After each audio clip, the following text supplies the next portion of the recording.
వరంగల్ రామన్నపేటలోని doctor A Rajendra Prasad Bharathi charitable trust మరియు ఆరోగ్య మిత్ర స్వచ్ఛంద సంస్థ సంయుక్తంగా సర్కార్ బావి దగ్గర ఉచిత వైద్య శిబిరం ఏర్పాటు చేయడం జరిగింది. వైద్య పరీక్షలతో పాటు మందులు పంపిణీ కార్యక్రమం జరిగింది.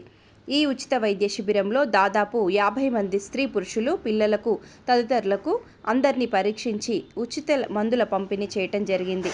రాబోయే వర్షాకాలంలో సీజనల్ వ్యాధులపై అవగాహన కల్పిస్తూ వేడి చేసి చల్లార్చిన నీటినే త్రాగాలని సూచించారు. అలాగే ఇంటి చుట్టుప్రక్కల ప్రాంతాల్లో నడిచేటప్పుడు కానీ మున్సిపల్ వారు ఏర్పాటు చేసిన వెహికల్లో ప్రతిరోజు చెత్తను అందజేయటం ముఖ్యమని అన్నారు. అలాగే మన ఇంటి చుట్టుపక్కల ప్రాంతాల్లో మురుగునీరు ఉన్నట్లయితే కిరసనాయిల్ కానీ బ్లీచింగ్ పౌడర్ కానీ వేసి శుభ్రపరచుకోవాలని చెప్పారు. ఎలాంటి రోగాల బారిన పడకుండా జాగ్రత్త వహించాలని తెలిపారు. ముఖ్యంగా రోడ్లపై తయారు చేసినటువంటి తినుబండారాలను తీసుకోకుండా ఉండటం ముఖ్యమని చెప్పారు. అలాగే డాక్టర్ రాసిచ్చినటువంటి మందులను క్రమం తప్పకుండా వేసుకోవాలని, లేకపోతే రోగాలు తిరిగి రావడానికి అవకాశం ఉందని అన్నారు. ఈ కార్యక్రమంలో managing trustee doctor A Rajendra ప్రసాద్తో పాటు తాళ్ల సమ్మయ్య, విద్యాసాగర్, కృష్ణశాస్త్రి అయ్య గారు, సహజ, డాక్టర్ పరికిపల్ల అశోక్ తదితరులు పాల్గొన్నారు. 130, 140 ఉన్నాయి. 50 దాటిందంటే బీపీ ఉన్నట్టు. బీపీ వల్ల మనకు నరాలు చిట్లిపోయి పెరాల్సి ఇచ్చే అవకాశం ఉంటుంది. కాబట్టి బీపీని ఎప్పుడెప్పుడు చెకప్ చేసుకోవాలి. షుగర్ కూడా 130 వరకే ఉండాలి. దాటిందంటే అది కూడా ప్రాబ్లమ్స్ వస్తాయి. లోపల ఉన్న ఆర్గాన్ సిస్టమ్ అంతా కూడా ఖరాబ్ అవుతుంది. కాబట్టి షుగర్ను బీపీని రెండున్నా కరెక్ట్ చూసుకోవాలి. తర్వాత ఆక్సిజన్ లెవెల్ బ్లడ్లో ఉన్నదా లేదా ఒకటి చూసుకోవాలి. లాస్ట్ టెంపరేచర్ అంటే ఫస్ట్ చూసి అది కూడా చూసుకోవాలి. ఇవన్నీ కూడా డాక్టర్ సాబ్ మంచిగా చూసుకొని మందులు ఇస్తున్నారు. వారికి ధన్యవాదాలు. అందరూ సపోర్ట్ కొట్టారు.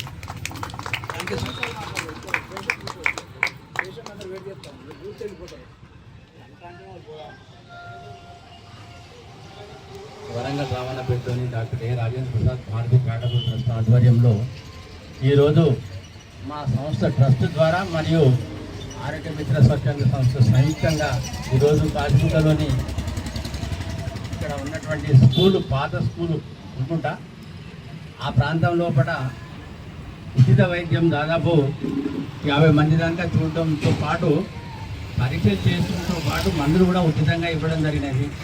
ముఖ్యంగా ఇక్కడ ఉన్న వారందరికీ చెప్పేది ఏంటంటే కొద్దిగా ఆలోచించండి. నేను చెప్పేది రాబోయేది వర్షాకాలంలో కూడా సీజనల్ వ్యాధులు వస్తాయి. అంటే మనకు తెలియకుండానే జబ్బులు వస్తాయి. ఏంటంటే ఇప్పుడే బాగుంటాం, కొద్దిసేపటికి మోషన్స్ కావచ్చు, వామిటింగ్స్ కావచ్చు. అది ఎందుకు అనేది ఏంటంటే వాటర్ మార్పు వల్ల ఉంటుంది. తర్వాత ఆహార మార్పు వల్ల ఉంటుంది.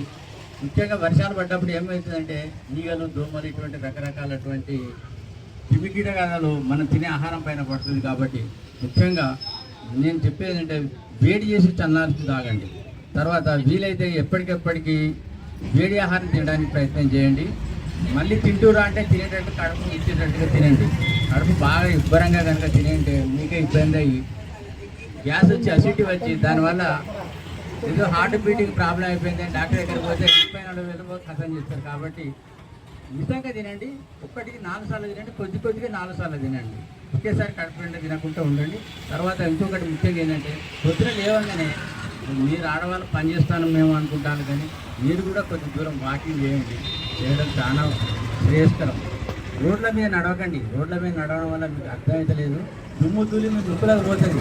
నోరు తీసే చెదారం ఆ బాధ అంతా ముక్కులకు పోతుంది. వాడెవడో రోడ్డుగా మంచి హాయిగా పోకుండా మీరు గుద్దుతాడు అనుకో, చచ్చిపోయే పరిస్థితి. కాబట్టి అవన్నీ చేయకండి. ఇంట్లోనే అటో ఇటో ఒక 10 సార్లు నడవండి. వీలైతే స్కిప్పింగ్ చేయండి. ఈ ఏజ్లో మాకు స్కిప్పింగ్ అని అనుకోకండి. స్కిప్పింగ్ చేయడం చాలా శ్రేయస్కరం. చిన్నప్పుడు మీ అందరికీ అర్థమైంది అనుకుంటా, స్కూల్లో స్కిప్పింగ్ చేయించేది. అది ఎంత శ్రేయస్కరం. సరే ఈ రోజులు అంటే మీరు ఇంకా ముఖ్యంగా చెప్పాలంటే ఇక ఈత పోవాలంటే పోలేరు అనుకో, ఇక్కడ మన దగ్గర లేదు. యాక్చువల్గా ఈత కొట్టడం అనేది చాలా అన్నిటికంటే ముఖ్యమైన ఆరోగ్యకరమైన విషయం. మీరు పాటిస్తూ మీ ఆరోగ్యాన్ని వచ్చే సీజన్ వ్యాధిలో ఆరోగ్యం ఉంటారని మనస్ఫూర్తిగా కోరుకుంటూ మీ అందరికీ సెలవు తీసుకుంటూ నమస్కారం తెలియజేస్తున్నాను.